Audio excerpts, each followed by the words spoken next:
arm a little bit, and I got him to say he would think about it, and I would call him back in a couple of days.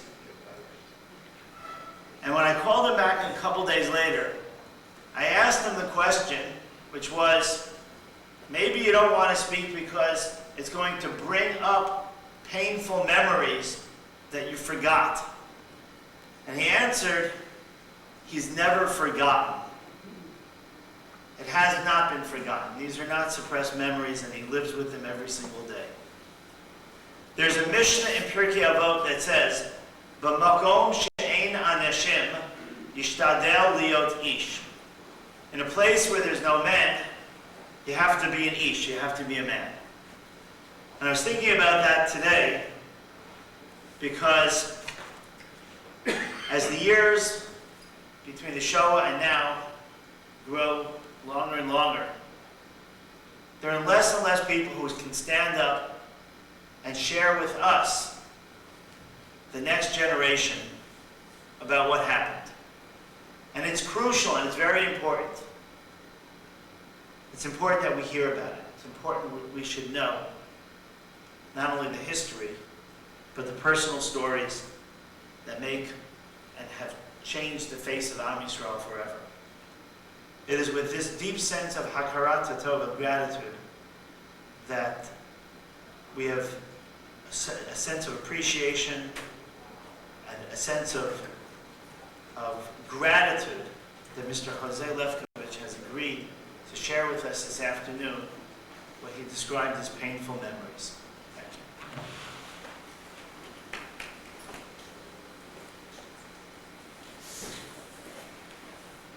Too old for me, but anyways, okay. The rabbi said, "B'mukim she'ein ish, shtadel lios ish." So there was a saying, when there is no fish, it's herring oil fish. Now, I don't know where to begin. There's so much where to start, but I think I'll begin from the beginning. So I was born in a town called Zaleshitz.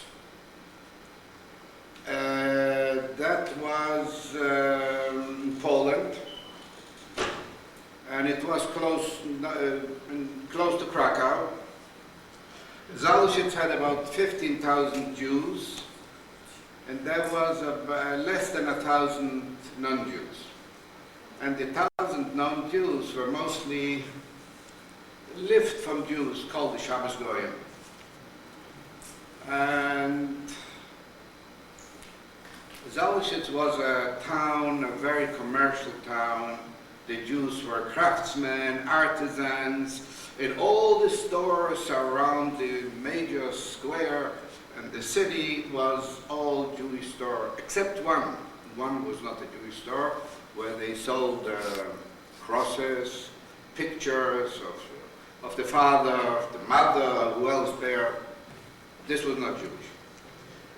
And even though that the Goyim were living from the Jews, it didn't stop them when they went out Sunday from church to throw stones at Jewish windows, break windows. When any Jew came in their way, they would push him, kick him. That was the good life. And after that, I was about 7 years old. My mother's parents were living in Krakow.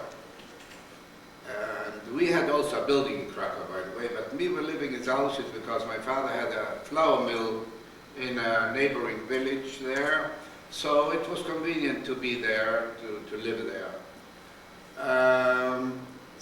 I was the oldest, the first grandchild from my mother's parents. So they wanted me to come to Krakow because there was a better opportunity for schooling and so on. So they took me. My parents were still in Zaleshitz. There was a famous Zaleshitzer Rebbe, by the way, shame whoever, if somebody knows about it. So I went to Krakow, and then they put me in at Talmud Torah. Talmud Torah was a place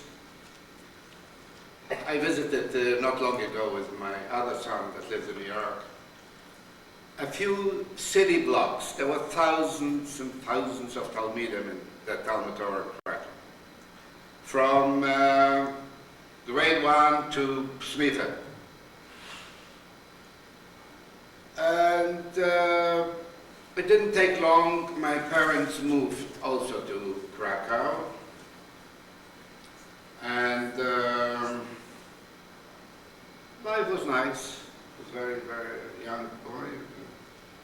But when the war broke out, when the Nazis invaded Poland, I was 13 years old at that time. And before that, like a year and a half before, maybe 2 years before, we felt already that heaviness, that tightness of the Hitler era. Why? Because there's a lot of Jews came from Germany, Ostjuden that they call them.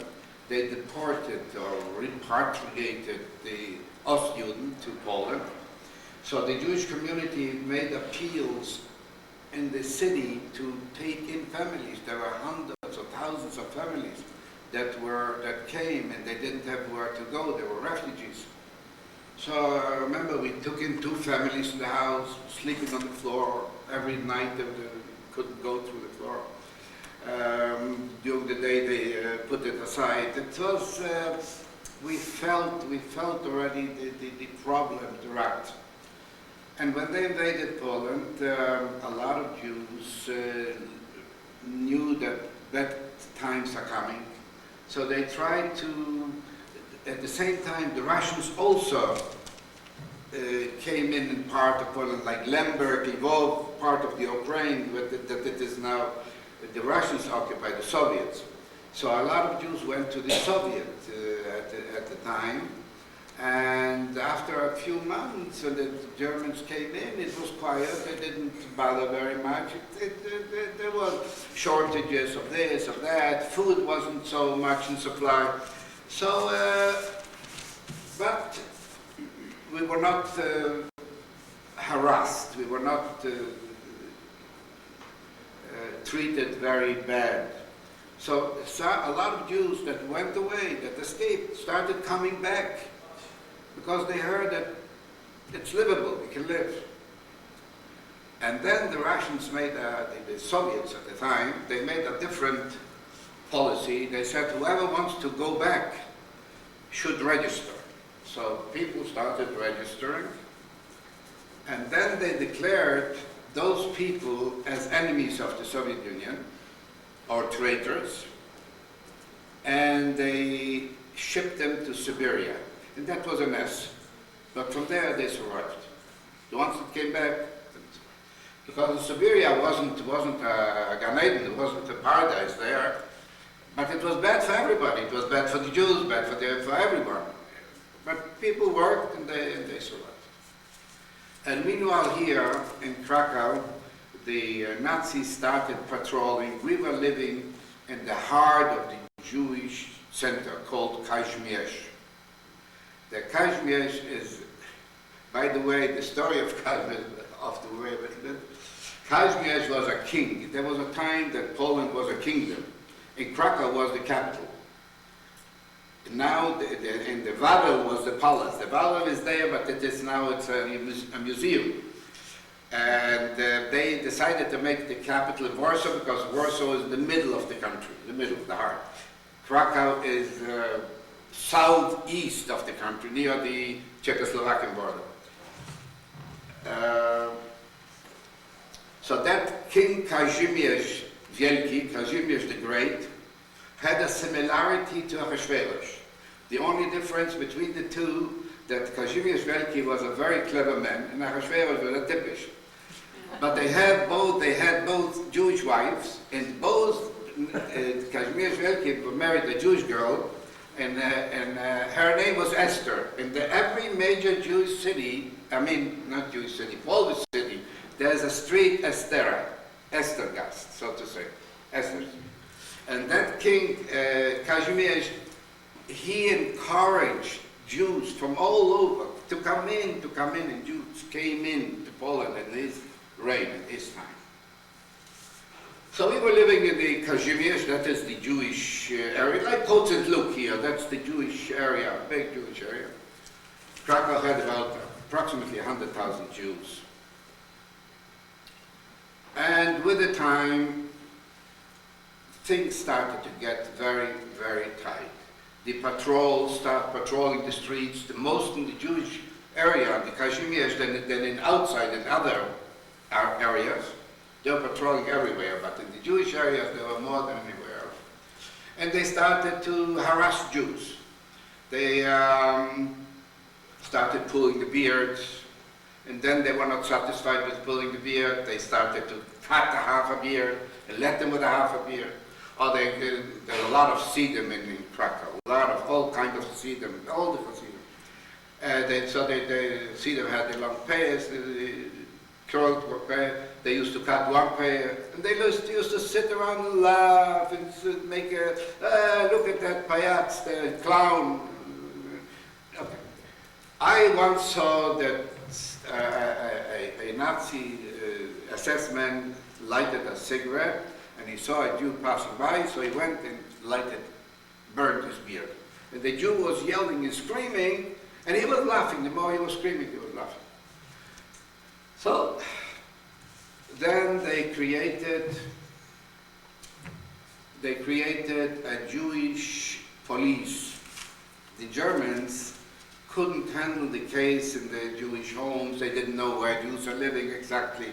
So they didn't want to bother the Poles, the Polacks. So they organized a Jewish police, and they called them Ordnungsdienst, OD. The name was OD. And that Jewish police helped them, and they were the lowest of the class. They were like hooligans, they were gangs, those people. They helped the Nazis, and they always came to them, give me 100 people for work here, give me 100 people for work there. Sometimes we have to execute, give me some old people, take out old people. They never came back home. People didn't know what happened. Why didn't they come back? They took them for work. So they took them somewhere, I know where, I was there, and they shot them, And then we had starvation. I used to take a blanket with me at night, in the evening, line up at the sidewalk, near a bakery, sleep there the whole night, wrapped in that blanket. When they will open the window from the bakery, I should be able to buy a bread. So sometimes I was successful, and many times the Germans came and they took all the bread away. So we slept there all night, went home with a head down. Finally, they decided to make a ghetto in Krakow. I was working there, building the wall, digging the ground to put the foundation, whatever. So at that time, my family decided we go back to that shtetl where we came from, to that town. And we had my father had a mill, a flour mill there, and then there was a law that no Jew can possess any properties. So he went to that mill, and that guy that was in charge of it, took care, said, you cannot have it, give it to me, come to a notary or whatever, and write it over to me, the title, and I'll give you a little flour from time to time. So he did it, and a few times he gave some flour, sometimes he didn't give. One time I remember he gave a little flour, so my mother said, oh, it will be okay now, I'll bake bread. It was I don't know how many kilos, 10 kilos or something, 20 pounds or something. Bake bread. No, but there was one big problem. There was no salt. No salt was available. And no yeast. Two things were not available. We couldn't get it. There was no sugar either, but sugar you can, so you don't have sugar, but salt apparently, anyway. So I went to a neighbor, I was the oldest, as I mentioned before, in my family. So I went to a neighboring town. They said there they might have it. It was called Skalmierz. So I went there to look for salt. They didn't have salt, but they had yeast. And I bought a big chunk of yeast, a big one. And because yeast was not available in Auschwitz. So I became a businessman. I had the yeast for my family, and I went out to sell yeast. They were grabbing it like hotcakes, and I made money. So she baked that bread, but what can I tell you? As much as we were hungry, as much as we were starving, you couldn't take that bread in your mouth. It was terrible. No taste, nothing, like straw, like I don't know what to say. Impossible to eat. We had to eat it because there was nothing else. And they took us out always. They got people out to work. Sometimes I went for my father when they called my father. So I said, here I am. So they took us to a place, to a train first. The train took us to a place in a field, and we were working there. That was for days and days and days and weeks. One day, the assessment that was there, he says, today we are getting back to town, early. So we came to the train was waiting already there. It was a regular train with a regular schedule, but they had a few like cattle cart, yeah. That we went, the prisoners, we were like prisoners, we went into the... So the train was waiting for us, and we went in with the train, came back to the town, to the station, and the assessment said, everybody goes to his home, everybody. When we were starting to walk, I was starting to walk, I saw that it was full of trucks, full of hundreds of SS people all around, big reflectors. It was already in the evening, big lighting up all the area.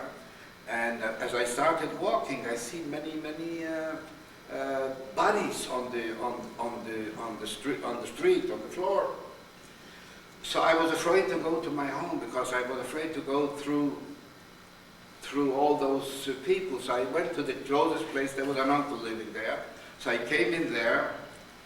So he told me already what's going on, that they're making the town Judenrein. And I heard it also on the loudspeakers the whole night. We didn't sleep, of course. The whole night they were talking, everyone before 7 o'clock should gather, assemble at the center square. Before 7 o'clock, everybody has to be there. You're permitted to take everyone 10 kilo, whatever you want, no more. Whoever will be found in their houses will be shot on the spot.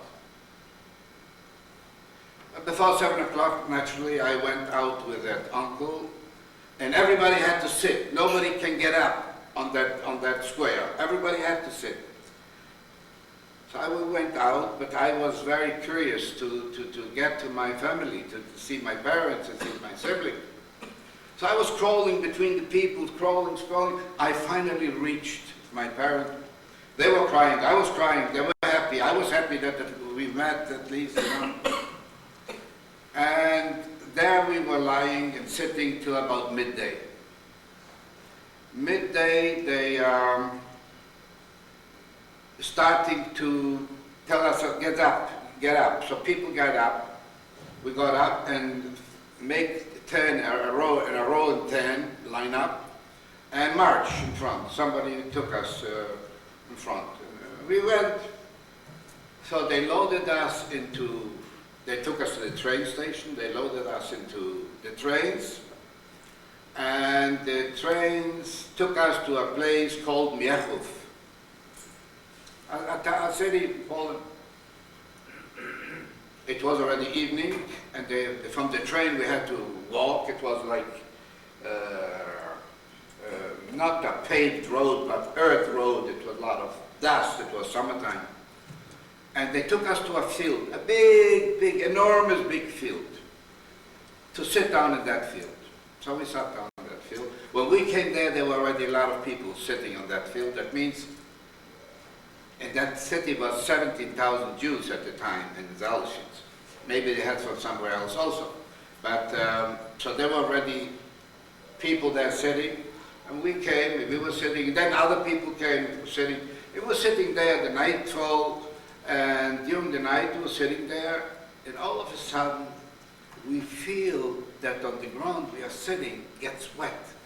All our clothes start getting wet. And then we already saw water. We were all sitting in the water, very depressed, very discouraged. What is this? We didn't know what it was. So somebody mentioned that over there, Dalton was a waterfall, some sort of waterfall. There was a lock that water was producing some energy for some industries. So what they hired, the Germans did, they opened that lock and it flooded all that field to make us feel good. So everybody got up already very, very, very depressed, demoralized. We didn't know what's going to happen, what we are doing, where we are going.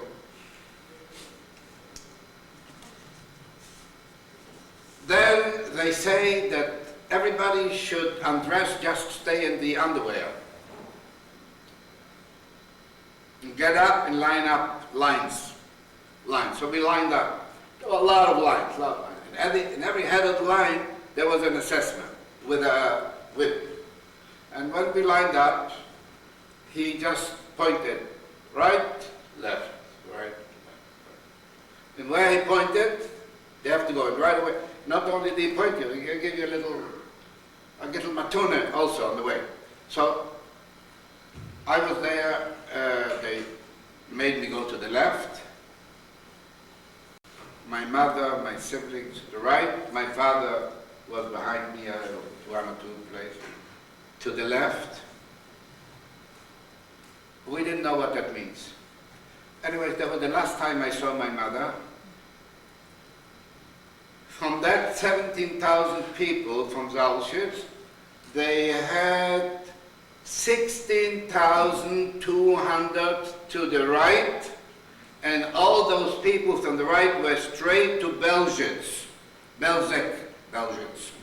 From Belzec is known, how do I know that? From Yad Vashem. After I went to research, I wanted to know what happened. My mother's name, my siblings' name, no name is there published anywhere, because the Germans destroyed all the records.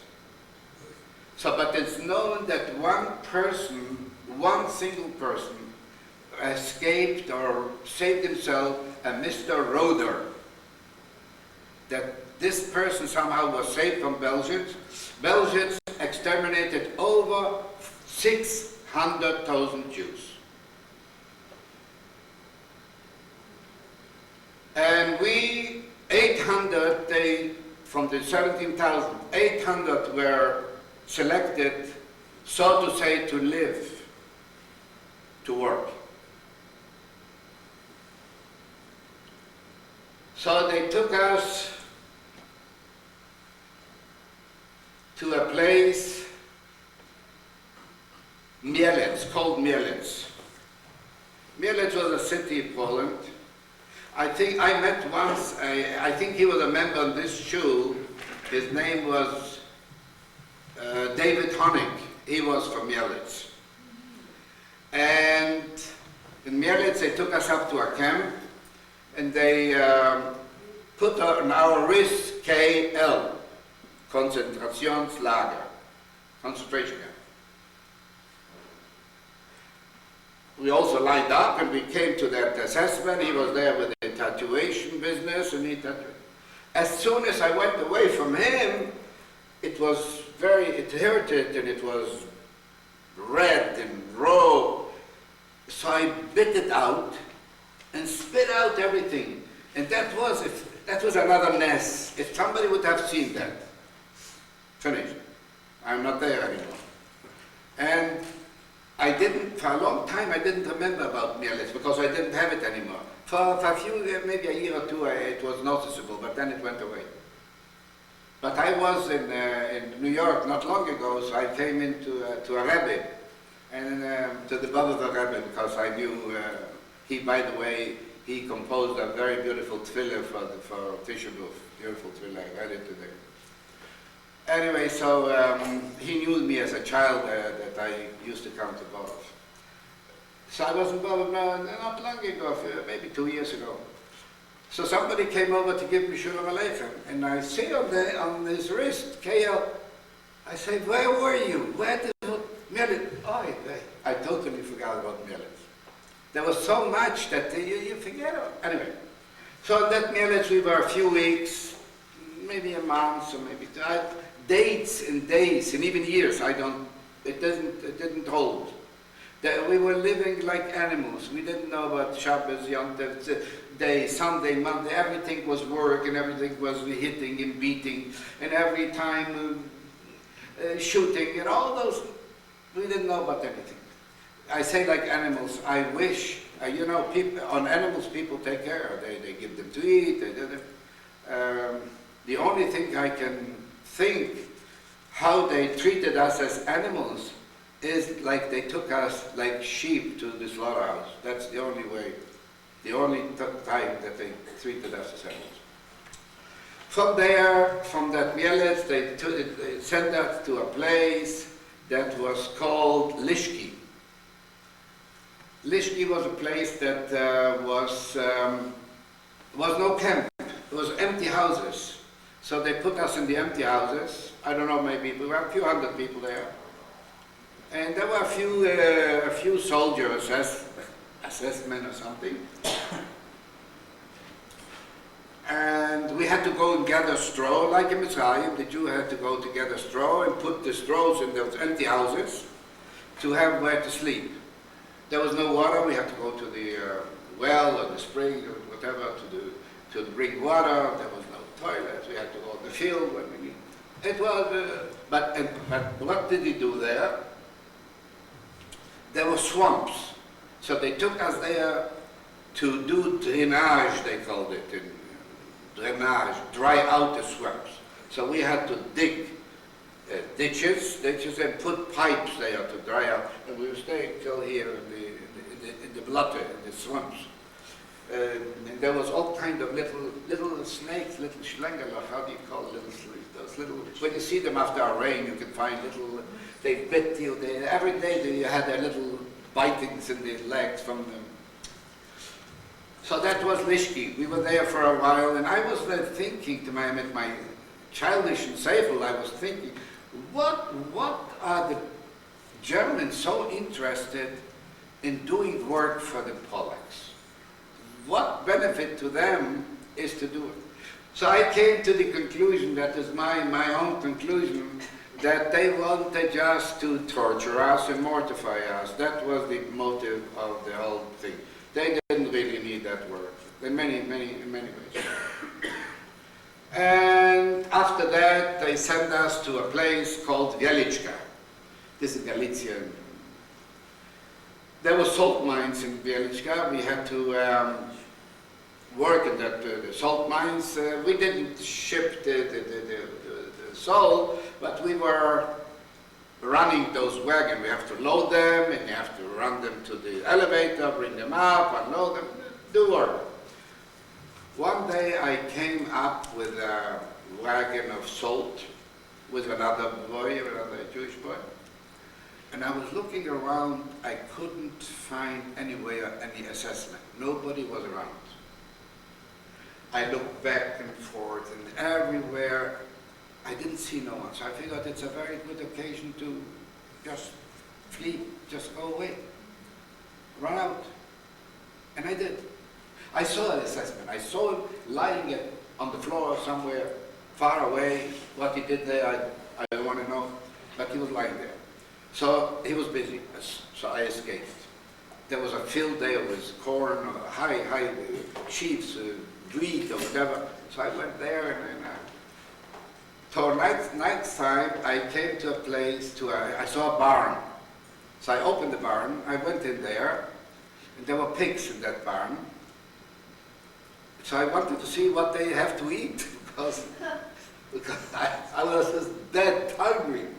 So I saw that there were potato peels. I grabbed a potato, had some peels, and I had the most beautiful prime rib steak. You cannot imagine. And after that, I lie down on the straw there. I was sleeping in that barn, and the rats were jumping, running there. I saw rats. I was afraid that they might bite me or something, but they didn't. They respected me more than the Germans. So in the morning, I went out there on that village, and I started knocking in doors. Give me a piece of bread. They slammed the door in front of me. Another door, go away. It didn't work. I went to one place, I saw a woman was milking a cow. Said, give me a little milk. So she gave me a little hot milk from the cow there. Now I know how it tastes, the fresh milk from a cow. I never heard. Anyway, and wherever I went, it was nowhere to go. They were not letting you go nowhere. So I said the best thing for me would be trying to get back to the camp, to the salt mines. How do I do that I should be noticed? Anyways, I managed. I came back. That couple that was overseeing was a Jewish man. He told me, you are not here. You are. Yeah, I said I fell asleep. So anyway. So I joined back the group, from there they took us and sent us to Plaszew. Plaszew was a suburb of Krakow. It was a Jewish cemetery called Jerozolimska, the Yerushalayim cemetery, Beth Zion Synagogue. It was a cemetery. So they asked us to knock down the Mercedes, the headstones, to knock down a lot of people, 100,000 of people. So we started, then they brought in trucks to take away all those stones, and they brought in earth movers, big machines, and because the ground wasn't straight, it was a little hilly and this and that. So what we saw there, you should never see. Bones and bones and what do you call it, heads and bones and teeth and whatnot, a piece of wood, all kind of schmattes, even from Talaisan, I think, something. And they say they said if you see teeth, gold teeth, if somebody will take it, you get shot. You have to give it to us. So we had to gather those bones and all those things into car wheels, what is it called? What? Wheelbarrow, something. Wheelbarrows, yeah. They had other names when we worked with it. So we had to remove all those bones and they asked everybody, are you a carpenter? No, because they needed professionals to build. They were building that infamous camp on Plaszew. So who is a carpenter? Who is this? Who is that? I had no profession. The people that answered had a better life. They got a little better food, a better position, not to stay. Can you imagine staying in a day like today, which is 30 degrees or 30-some degrees heat, stay in a field on the rail trucks to work, put gravel or change the old trucks and put new trucks, and when the sun bakes you, burns on you, stay a whole day there, not a drink of water. Could you do it today? Could you think of it possible? But that was life. Or in wintertime, when you had that uniform with those stripes, You had a little cap, and you had a little coat, and a pair of pants, and a little shirt on there, and a pair of wooden shoes like the Dutch people have in Holland. And we had to stay on those stormy days, snowy days. The wind was blowing, we were shivering. Had to work, stay there. Who didn't survive, didn't survive. People were falling like the flies. Day after day, after day, and not only that. And then we built it already, the barracks. They started bringing in a lot of people, and then came that Malchamoves, which was the Lagerkommandant, called at the time, the commander of the camp. His name was Obersturmführer Amon Goeth.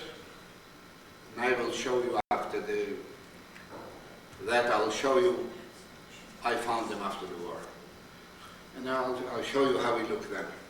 This is the guy who ever saw Schindler's List. You probably saw him, Amon Goeth, the one that was shooting the big job. When he went through the camp, on his trail, he left a few dozen dead people. He was always holding his revolver in his hand. You didn't work. Once he was, I was working, making the barbed wire, pulling those wires with the thing. So he passed by there, and he was screaming on somebody, and he shot on the spot. And they were screaming. I was nearby. So he was yelling, and the dogs, when he yelled, the two big dogs with the, what was the name? Dalmatians, with black and white. Dobermans. Dobermans. Oh, okay. Those two dogs, they were well trained by him. When he started yelling, they jumped on you. So one dog jumped on me, and I was afraid for my face. So I covered my face. I had scratches here. I think my children still saw those scratches, those bites. But I'm talking now 70 years, don't forget. Over 70 years. So my skin has changed. I don't have the Simone anymore. And they asked if people know anything what to do. I didn't know nothing what to do. But I remember that on Friday, every Friday, every Erev Yontiv, my mother, my father, Yasaleh, did you take out the Shabbos suit? Did you take out the Shabbos shirt? Did you polish your shoes? Did you shine your shoe shine? So I remembered I have a profession. Shoe shine is a profession. So I went to the guy that was the head of the Jewish police. His name was Recollection. And I girded myself with courage, and I said, I know to shine your boots, because they got boots from the Germans. Boots was like you're a higher class. Like today, you see somebody wearing a Rolex. It's important, you know. Boots, so the German. So I said, I know how to shine boots. I will shine your boot. They will be sparkling clean. They will be shining. You'll be, everybody will admire your boots. I said, okay. So how do I do it? We were walking up to go to work. I don't know, 6 o'clock or something. I said, I'll come before that, and I'll shine your shoes. Before that. I figured I'll come do that, I'll get something. So I got something. Oh, it left me a piece of bread, sometimes a potato, sometimes a little soup. It was big, it was gold at the time. So, one day, the Germans gave an order that the war machine needs iron. They were short of iron, they need iron. And around the Jerusalemska, the cemetery, the Jewish cemetery, it was very, very large. I don't know how large, but very, very big. And there was all around those high iron bars, a fence around that cemetery. So the Germans decided that is a good thing, iron. So we started to work on that iron. In every 10 or 15 meters from those bars, there was a column of bricks. apparently that column were holding those, they were fastened to the ground also, but those columns were supporting them. I was a small boy at the time, so they put me up with a ladder on that column upstairs, and I should, with a pick, I should pick down, but every brick has to come out in its entirety, complete, not break it. And somebody was standing there nearby. I was sitting on top there, and I had to throw down it. And that's what I did, and it was okay. One day, this Malchamovez passes by, that Amon Gert, and when he passed by, you didn't work with normally, you were shivering, you were shaking, you see the Malchamovez, you see it dead before your eyes, so you couldn't. So I throw down, the guy picked it up, and once I throw down, the guy didn't, he missed it. So he missed it, he takes out the gun, boom, shoots him. Threw it down to me. I said I have to say Shema Yisrael. Anyway, I throw down, he didn't catch it either. I should come down. To come down wasn't easy. I had to chop down everything in order to come down. So yeah, down. So I went on all my hands and my feet and blooded everything down. I came down. So he takes his gun and all of a sudden I feel terrible beating. And I don't know what happened. After that I don't know what happened. And one day I woke up in a hospital called the Lantern, in a hospital of the camp. All broken, my everything, open skin, bloody, it hurts, I cannot sit, my neck, my back, everything hurts. What happened? What is it? I couldn't even remember what happened.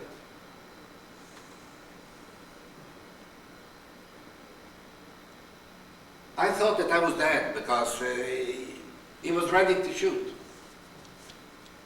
So when I felt a little bit better, I went to Shushan, to that government, because I needed something to eat. When I came in, he started yelling at me in very, very dirty Polish, you know. You are dead. You know what I did. You know what I did. What did you do?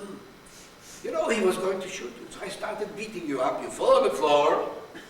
And I screamed, you're dead. And I said to the people, take him to the dump there. Dump him with all the dead people there. So I went down, kissed his hand. He saved my life. He was going. So he said, I saved your life and I've saved him a bullet. Anyways, the people that took me on that's how we worked there on the camps with wheelbarrows. That put me on that wheelbarrow, they saw that I was not dead. They saw that I was kratzing, that I was something, grimacing, something. So they took me to the hospital. And in the hospital, they did something to me to help me, to cure me. There were Jewish doctors there, Jewish nurses, you know. So that was also a mess. There was a lot of missing. Finally, after that,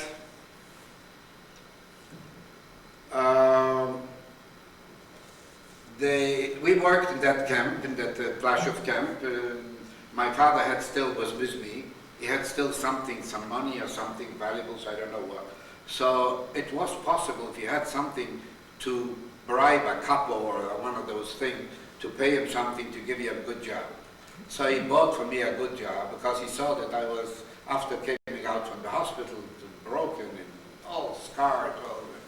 So he wanted me not to be inside. So he got me a job in a boiler room for the bathhouse. So I had to put coals to the oven. So that was a good job. And it didn't last very long. Then they decided to send us they loaded us, 160 people in one cattle car. we're standing like sardines. Where are we going? To Auschwitz. We came to Auschwitz, first of all, we were standing on the tracks in Auschwitz, I don't know, a day and a night or something like this. I can't remember exactly. A long time. And half of the car were lying on the floor, people dead. And I cannot tell you what else. It was terrible. Came to Auschwitz, they took us in, they marked us, and registered us, and we should go out and clean up the train from all the dead people. So we had to take out all the dead people, and we brought them into the camp, to Auschwitz camp, and we brought them into the crematorium. That's what we did there. And after being there, then they said to wash the car, so they brought in, we didn't have any water, they brought in somehow with a hose from a little lake or a pond, and we cleaned the train, all those cattle cars. And some people drink that water and they die, because that water was terrible, was probably contaminated or something. And after a few days doing all that work, coming into Auschwitz, they didn't have a barrack for us. So we were sitting in a big room, sitting there, sleeping overnight. Next day, they came and said, we have no room for you. We have to send you away. So they sent us to another camp called Mauthausen in Austria. In Mauthausen, we came, same story. Andreas, one side going to we didn't know whether we're going into a bath or we're going into because they had AC/DC that could be converted to a gas chamber or to a bathhouse. So we went in there. I saw, somebody showed me, Shema Yisrael engraved in the wall with blood, with red. He said, somebody that saw it. We had water. So we came on the other side, we got our thing. And before we went in there was two assessments on both sides. Everybody had to open the mouth, looked in the ears, looked through, if we don't have anything hidden. In Mauthausen, we were working in a quarry. They had a quarry there, and that quarry is only 184 steps. We had to go down there and schlep rocks up. What can I tell you? When I talk about it, it's unimaginable. You cannot. So we did what we had to do. We were there for a while. They sent us to another camp called Melk. What did we do in Melk? In Melk, there was a guy, the Lager Commandant, the big camp in Austria, near the Bavarian border. And that camp, they have in the mountains, what is it called? The mountains, like tunnels in the mountains where they worked in ammunition. They had ammunition there. They had storage ammunition that they shouldn't be able to bombard by the Allies. So we worked inside in those things, and this commandant, that Lager commandant, was just as bad as the one in Plashev. Also, when he came out in the morning, and I was on the front line always, because I was short, and they put all the short people in front, and they put 10 or 15 people lined up, and all the taller ones in the back. I was always in the front. And when he went, that Lager commandant, when he went through inspecting in the morning the thousands, there was maybe 80,000 people in that camp. So when he went in the morning there, it was also, he left dead a few people, and he was beating up and screaming, and we had to come We had to come when he had to hang somebody. So we were called from work, not to work. We came there, we assembled, and we had to see how somebody is being hanged. Leman Yedu, we should know. Know what? Or shooting, mass shooting. They took people, they put them at a place there. There was a special place where there was a little hill, there was a little depth there, so they put them in front and machine gun, they fell down. So one day he passes by me with another 3-4 officers, and I saw on the bad look that he gave me, I thought, that's it. So I got encouraged, and I said, and I spoke German very well, and I said, hello, I am a professional shoe shine boy. I will shine your boots that they will sparkle. Oh, I was laughing and all of them, look at this little something, he talks to me like, and then he texts to an officer, let's see if he can do it. Well, I figured if I can do that, that could save my life sometimes. So so one of the officers came to me later and said, you don't go to work, stay here. And he took me out. He was living out of the camp in a hill up there, in a villa, beautiful. And he told me, you'll work here, you'll shine his boots, and you also clean up a little bit the place. And you will give food. You have carrots here. Oh, I had carrots. You have carrots. You'll feed the kroliki. How do you call it? Rabbits. The rabbits. He had rabbits. You feed the rabbits. Okay, so I was,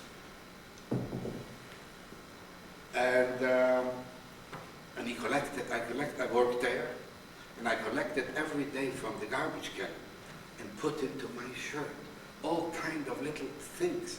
I brought it back to the camp, and there was a lot of people that I knew, and a lot of there was some family also there, distant family. They were waiting already every evening when I came in that I should bring them the shulon.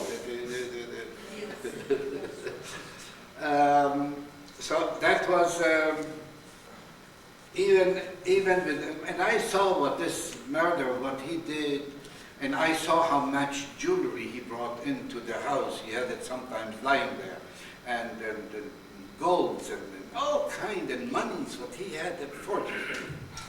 But I didn't need it. I had nothing to do with it. I didn't steal it. I did have nothing to do with it. So, and then we stayed there for a while in that camp in Melk. And like always, they sent us to a new camp. So they sent us to a new camp, and the new camp it wasn't civilian camp. They bombarded, there was Amstetten in Austria, a place called Amstetten, if somebody knows. There was a central railway station where all the trains have to go through that central point. In Polish they called it węzeł kolejowy. It was a, I don't know how in English. But anyways, so the Allied bombarded that place there. So they sent us there to make some order. They sent there a few thousand people to make order. What is there? The trucks were standing up instead of lying down. The trains, the tanks and all were all turned upside down. And we looked around and we found little things to eat. That was all that we found there in one of the trains. One of the trains there were tapioca. Never knew what it was, but starting people ate it. It was good. And then we saw in one of the tanks, it was dripping. And we had always a little a kele, a little something to where we ate from. So everybody went to get those drips. And I said, what is that drip? So they said, vodka, spirit. Everybody takes. I took. And I started drinking, and I don't know what happened. I was sleeping under a train somewhere, and that was another mess. If somebody would have seen me there, lying there sleeping under a tree. Nissen we saw every single day. So at least we had something to eat there from that until we were working there for 8 months or so. And then we were sent to another camp. And the other camp was called Ebensee. Ebensee was also quarries. We have to work in the quarries. Whether they needed our work, I don't know, but we had to work there. And there was also there was also a lot of ammunition and a lot of things they had there in these places. So we were working there. And I'll make it short. So when it was about 2 days before we were liberated May 5, 1945.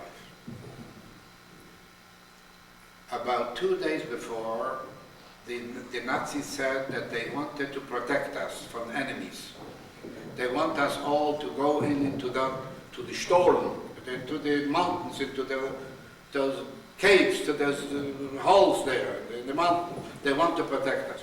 And there were rumors in the camp, I don't know how people find out, that all that was mined. It was putting mines, that was to liquidate us.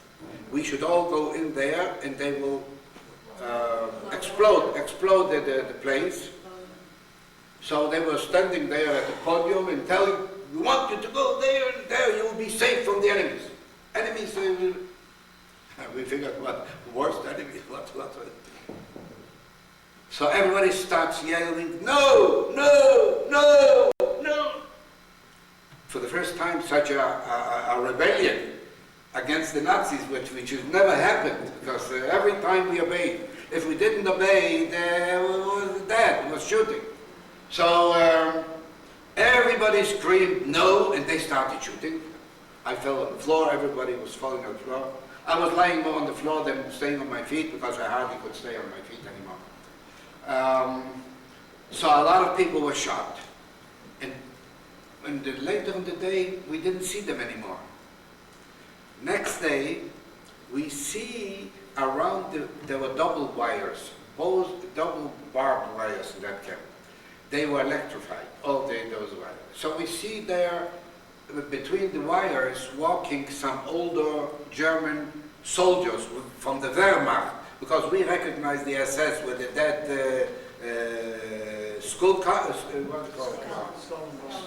Yeah, the red head, the dead head with the SS on the, so we knew, so we see regular soldiers walking around there between those two barbed wires. So there was one guy that is a German, he was a thief. And I was, so I went with him to the wire. So he talked to the guy. He was in the camp with him because he was a thief. So he spoke to that guy, that soldier. He said, since when are you here? He said, well, just this morning they put us here. So where are the SS? They're not here.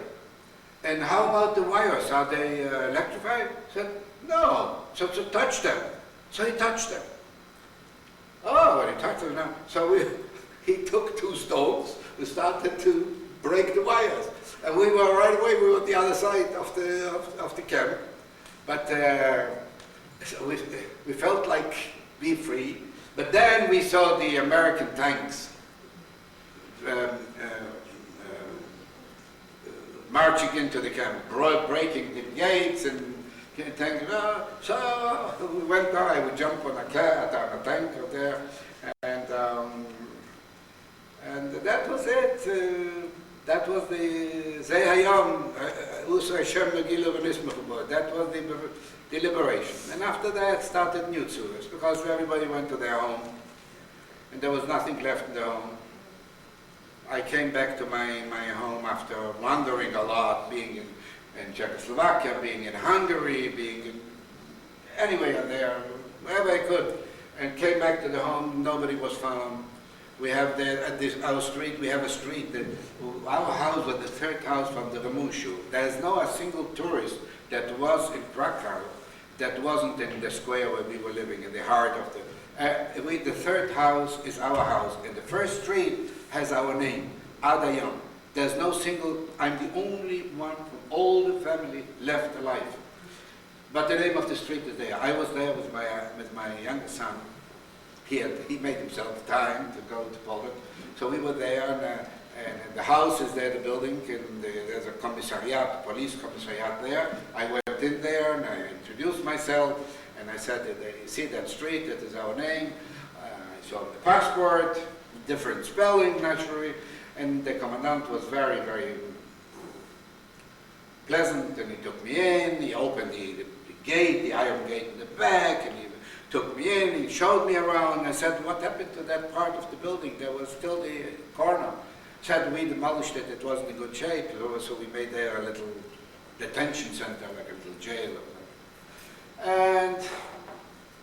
And I came into my apartment where we were living. So the janitor that was living in the basement was living in our apartment. So she was the balabusta there. She was very friendly, gave me a glass of cold water that I could use now too. And oh, I'm so happy that I came back, so happy I came back.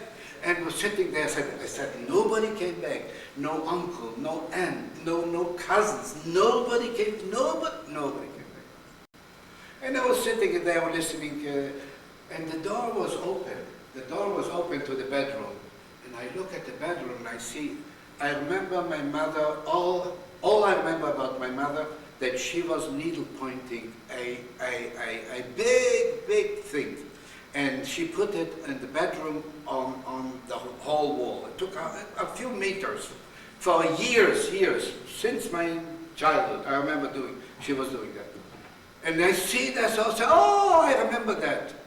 I cared about it as much as my shoe. I remember that. I came another day and I said, anybody came back? Anybody? Nobody. And the radio was playing. Oh, I remember that. You know, the old type radio, the carved wood with all that. We wanted to hear news, what happened after the... I remember that. I remember the other things, certain, I don't know, certain statues, certain, whatever, sculpture, whatever, certain things that hit my mind. So I remember this. One day, I walk in on our street.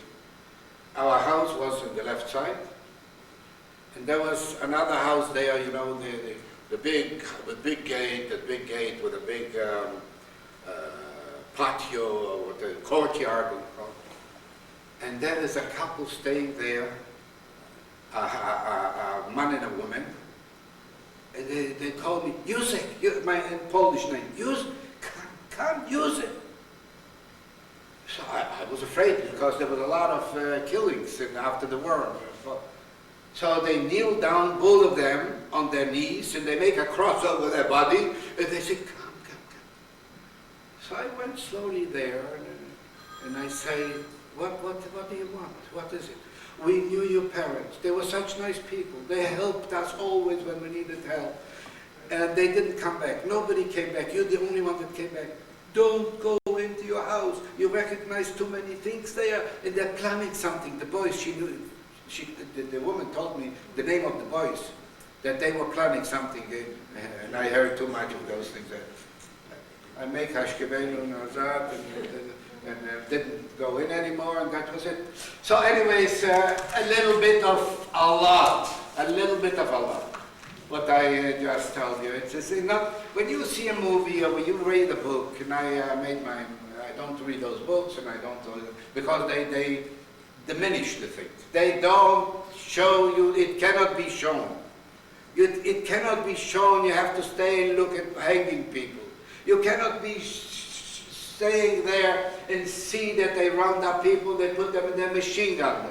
You cannot have a picture to go and undress those dead people and put everything on a horse and buggy, and the SS was watching because they took it to a place where they opened everything and they checked, but people were hiding valuables in those clothing.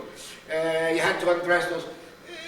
you cannot describe that bandit, that Amon Gad from Krakow.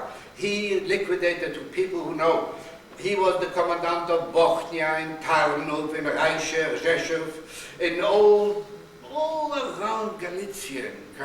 He murdered hundreds of thousands of. After the war, I speak German, so I was working for the Americans, and my job was to find Nazis and to find witnesses and bring them to justice. And I have some pictures too, but it's pictures, you know. So I worked for them, and I found that dog, that Amon Gad, hiding in Landsberg between 25,000 prisoners of war, German prisoners of war. Not SS, Wehrmacht, soldiers. And I did a few weeks it took me to find him in that Landsberg. Interrogating people, commanding officers, any strangers, who was not in your battalion, who was not in your command, in your division, who was not. And I found him there. When I found him, my blood started boiling. And I went to him, right away. He had a jacket, he was very big, he had a jacket, the sleeves were till here, the pants were till here. And he was there. I said, get up, you dog, you Sauhund, you verfluchter Hund, you verscholtener Hund, get up. So he got up, and I started banging and kicking and hit him and spitting on him. Why did you hang Mr. Klammer? I was working somewhere outside, so I don't know, maybe he had something, so he gave to a Polak something, he gave him a dead chicken. And he put that dead chicken there, and he brought it into camp. I don't know what he would have done with it. They found that he had something there. For that they hanged him, and everybody had to go and watch how he hanged him. And this dog was standing with a gun, and while he was hanging, he gave him a few bullets instead. And why did you, in one of the lines that we were standing there, every day we had to line up, to assemble, line up. And, so on one of the lines there was a Mr. Shlomo Spielman. And I was a friend with one of his brothers. So he passes by that gate, Amon Gad, passes by, and he sees that Shlomo Spielman, and he says, I cannot take a Jew. A cursed Jew should be so handsome. Get out of here, come on. Pum. Why did you kill him?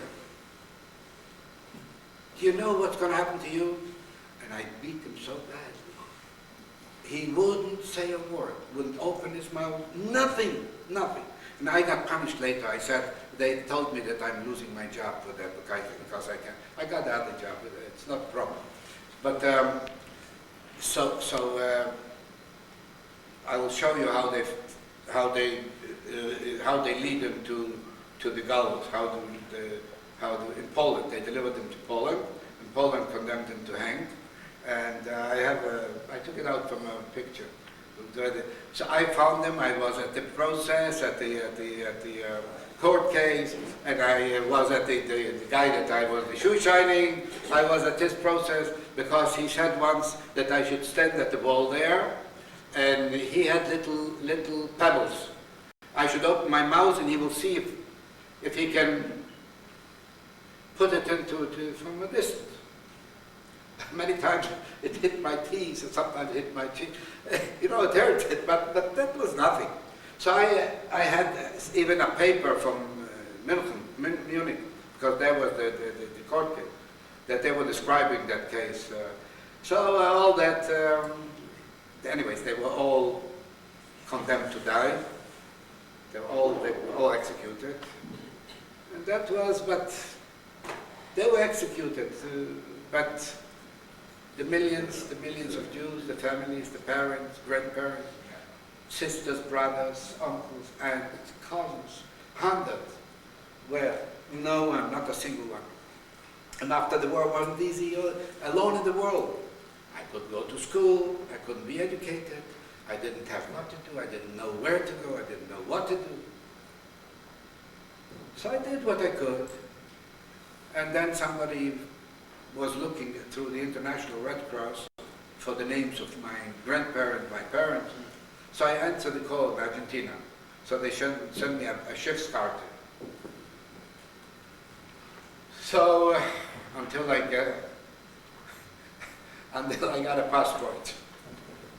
I didn't have a passport. I didn't have a birthday. Every time that I'm lined up in a new camp, they ask me the name, birthday, birthplace, any signs, any face, eyes, color, all kind of things. I didn't know. We didn't have birthdays at home. I didn't know when I was born. Every time I was born in another, every camp I came, whatever came to my mind, that's the date. So I didn't have a passport. I met a Yid, and he said, you know, you have to, first of all, you go to Argentina, you have to go to take a boat in France. How do I get to France? Somehow I don't know.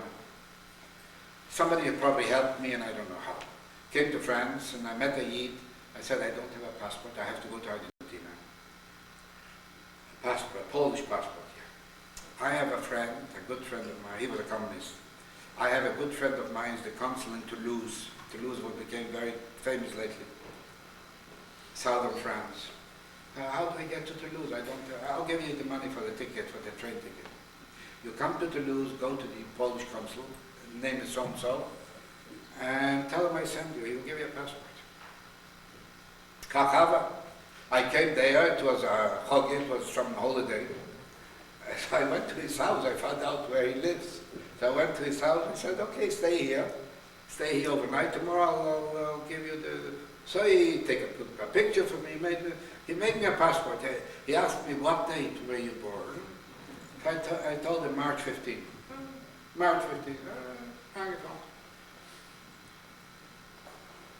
So I have the passport. Now I have to get a visa to go to Argentina. I go to the Argentinian consul. Religion. Jewish, Hebrew. Cannot give you a visa. Why? Put Christian, I'll give you a visa. I said, I was suffering in concentration camps for 5 years because I was a Jew. And now that I survived, I'm going to put Christian? Are you nonsense? Are you dumb? Are you... What? I'm not going to put it. I can't give you a visa. I went to the Brazilian consul. I need a transit visa to Argentina. I have a chief's card. Gave me a transit visa. I went came to Brazil, a new world, a new language, had to learn a language, had to go do something to make to have a piece of bread. Well, Hashem, I did it. I found some Eden. I started working a little bit, and I tried to get a visa. I went there to the consul and said, sorry, you cannot give me a visa. There were some rules. They have some directives, what do they call actually, that not to give Jews. Nazis, they let in a lot. Yeah. But Jews, they did. Jews, they did.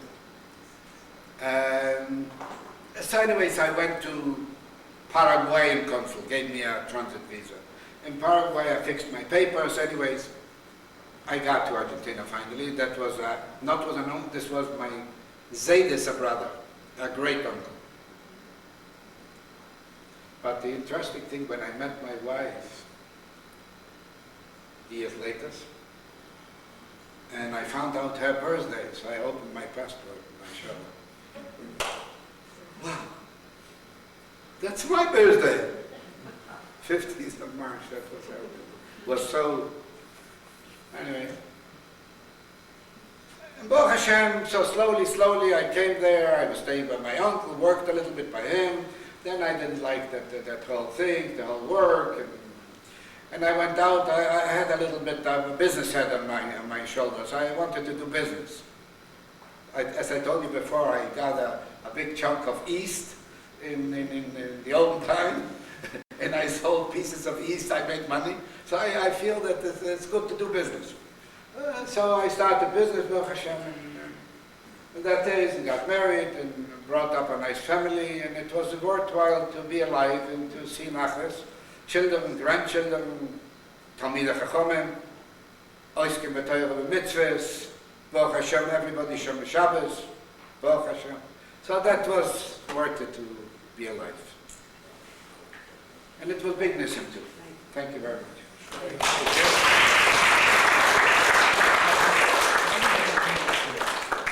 It's a bizarre story. I think a different story. I had nothing to do in Montreal. I was living, my wife was alone. I was living in Huh? Oh, it's interesting.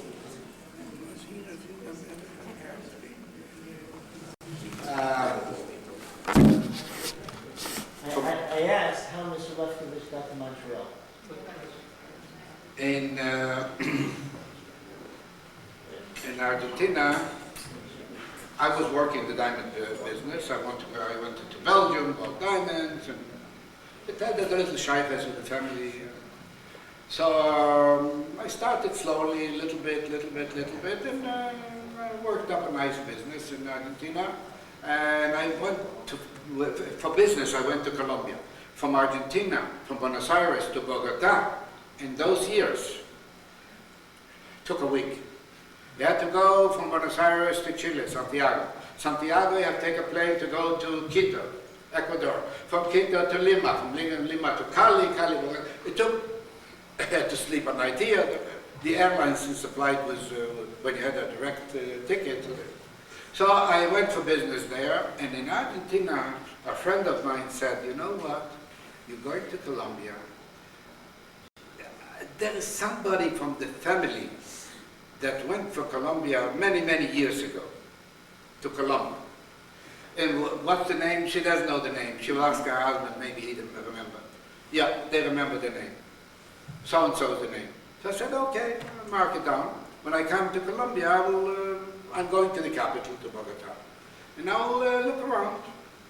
So I opened a telephone book, and I looked maybe 20 names, the same name, 20 telephones.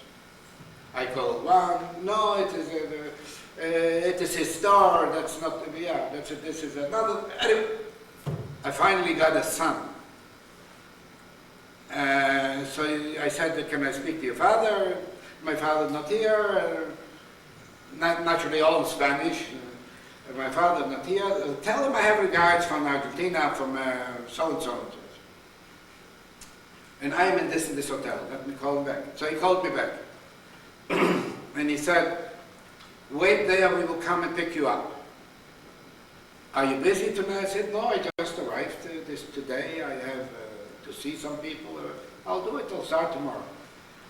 So they passed by, and I took them down there to the counter, and had a drink or something. I should come home with them, and so I went home to them and introduced me to the whole family.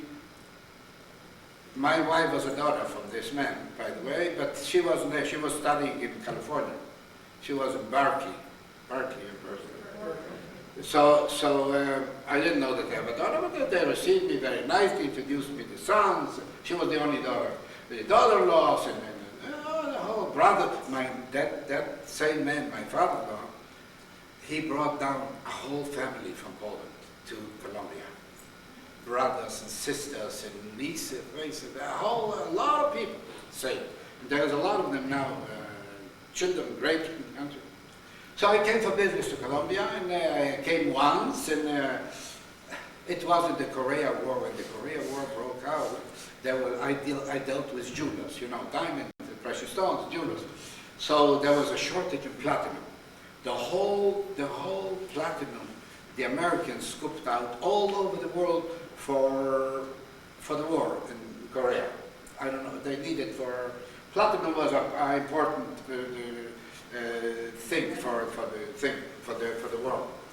And after searching, I got up to half a kilo, which was not much. But anyways, and I made contact with people, with Jewish people. I went Shabbos to shul. Meet me tomorrow, meet me after tomorrow. So I met people, and people gave me orders. So I already came again. So I was about 3-4 times. I came to, when I had time, measured from about 2 years. I came about 4 times. And the last time I came to visit that same family, the name was Letterman. So they invited me always, and I met the daughter. And we became very friendly. I liked her very much. So they came to Argentina to check me out. The father with the daughter came to Argentina and checked me out. And I was in Argentina. By the way, I was in Argentina very, very popular because I was in the Daya, you know, the place that they bombarded, in the Daya. I was there for Napoleon Mizrahi. I was very big in Mizrahi business. So I was one of those in the Daya. We went to Peron, twice I went to Peron. And once I told him, you know, Your Excellency, you have a Hebrew name. I'm jumping, you know, there's so much. It's not possible in one day, not in 1 week, not in 1 month. You know, Mr. President, you have a Hebrew name. And although the delegation that went with me, they were looking at me, look at that Tzotzeki. There was the president of the Daya there, Moshe Goldberg. He was a big shot, he was a doctor and a big man, very popular in the city. I was also very known with the papers and everything else, but not how he gets up, because they were talking. Why did we go? We wanted them to recognize the Medina School, to recognize the Jewish state. And he said, of course, of course. He served us little coffees, and I told him that he has a Hebrew name. He said, no, it's not possible. I said, yes, Mr. President. How is it a Jewish name? I say, Peron, you have a singing mouse. Boca cantante. Oh, he loved it. And all those people were the delegation, we were about 7, 8 people there. They were so impressed. And he called his adjutant, the officer with the chains, and everything, give him another coffee, another espresso. Anyway, so they checked me out. They came to check me out in Argentina, and didn't go bad. It was okay. Then I came back again, and that's how it comes. Now, here, when I was in New York, you know, when you're in South America, you're looking for a safe haven, for a stable place somewhere. When you have a few dollars, you want to invest it in a safe place. In South America, you always have revolutions, you always have political instability. So I went to New York. My son that sits here, he was school age already, almost. So I saw that I couldn't have any future there, any education for my children. So I had to think very, very seriously to leave. They had a Hebrew school there, but yeah. So I had a few dollars. I wanted to invest in America. I came to New York.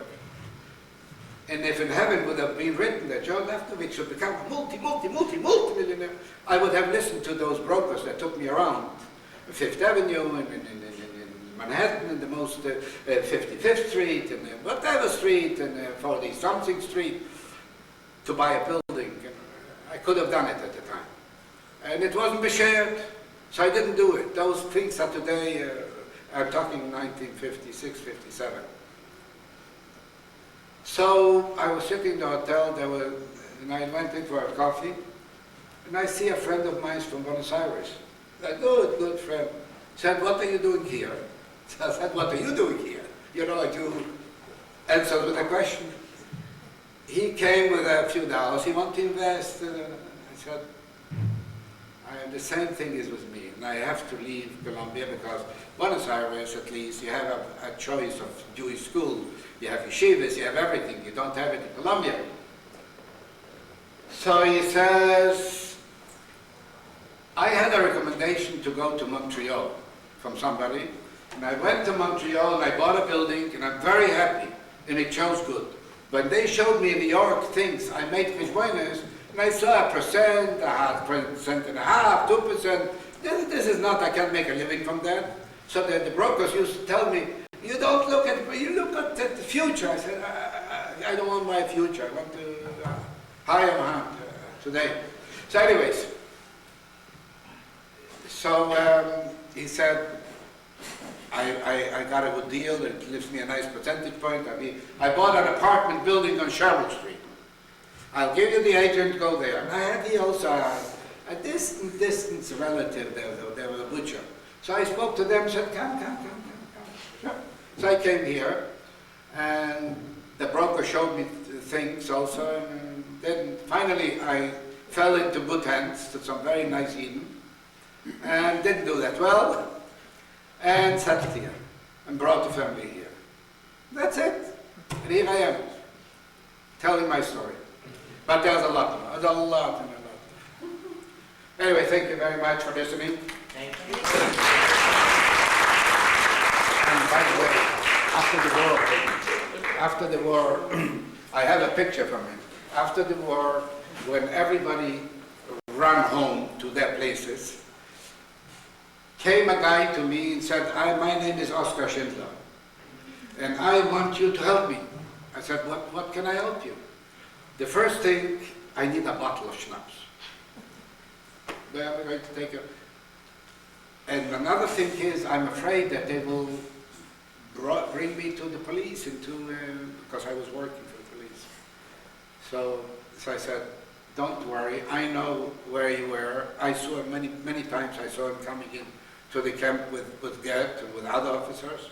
Once I saw him with Himmler, with Heinrich Himmler, came into the camp, walking in those leather coats, and I was looking to a window from where I was heating in the boiler room. So I said, I know who you are. I'll try to get you a bottle, but I'm not sure. But meanwhile, come with me. I'll bring you into we had a hotel, a DP camp, the displaced person. Come in, I'll introduce you to people. And you'll have supper with us. It was a kosher supper, by the way. And because all the people that he saved, he was a character. He saved the people, so to say. All those people run away. Everybody ran to their homes, to their families, to look. He was there alone. He was afraid that they're going to arrest him, they're going to judge him. I say, don't worry, don't worry. I know who you are. So he gave me a picture, signed his name. I have the picture. Mein lieben Freund Levkovich, my dear friend Levkovich, for ewige Erinnerung, for always to remember Oskar Schindler.